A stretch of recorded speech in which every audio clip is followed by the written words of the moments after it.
आमतौर पर माना जाता है कि अल्जाइमर की बीमारी के कारण याददाश्त कमजोर होती है, लेकिन ऐसा नहीं है। एक्सपर्ट्स बताते हैं कि लिवर और किडनी में आई कोई खराबी भी याददाश्त कमजोर होने का कारण बन सकती है। हालांकि अल्जाइमर की बीमारी में ये रिस्क ज्यादा होता है, लेकिन लिवर, किडनी जैसे अंग में आई खराबी का सीधा असर भी ब्रेन पर पड़ सकता है। लेकिन ये होता कैसे है, आइए जानते हैं। एक्सपर्ट्स बताते हैं कि याददाश्त से संबंधित बीमारियां जरूरी नहीं है कि अल्जाइमर के कारण ही हो।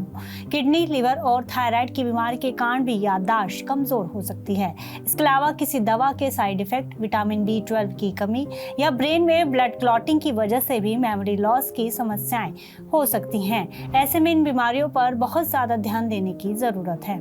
न्यूरोसर्जन बताते हैं कि अल्जाइमर की बीमारी से याददाश्त प्रभावित होती है। आमतौर पर यह समस्या बढ़ती उम्र में होती है, लेकिन अगर किसी को लिवर, किडनी और थायराइड की गंभीर बीमारी है तो इससे भी याददाश्त पर असर पड़ता है। कुछ मामलों में ये बीमारियां मेमोरी लॉस का कारण बन सकती हैं। इन बीमारियों का कुछ असर ब्रेन पर पड़ता है। इससे ब्रेन के फंक्शन में बदलाव आता है, जिससे याददाश्त पर असर पड़ सकता है। मेडिकल साइंस ने काफी तरक्की कर ली है, लेकिन मॉडर्न मेडिसिन के लिए अल्जाइमर की बीमारी आज भी सबसे बड़ी चुनौतियों में से एक है। अल्जाइमर एक चुनौतीपूर्ण न्यूरो डिजेनरेटिव परेशानियों में से एक है। इससे मरीज की याददाश्त पर असर पड़ता है। अर्ली डायग्नोज से इस बीमारी को समय पर कंट्रोल किया जा सकता है।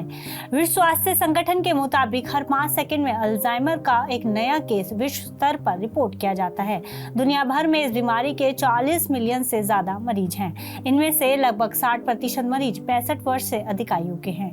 कुछ मामलों में याददाश्त प्रभावित होने का कारण सिर्फ अल्जाइमर ही नहीं, लिवर और किडनी की बीमारी भी बन सकती हैं। ऐसे में इन ऑर्गन में आई किसी खराबी को हल्के में नहीं लेना चाहिए। फिलहाल इस खबर में इतना ही। आप अन्य खबरों के लिए देखते रहिए TV9 भारतवर्ष।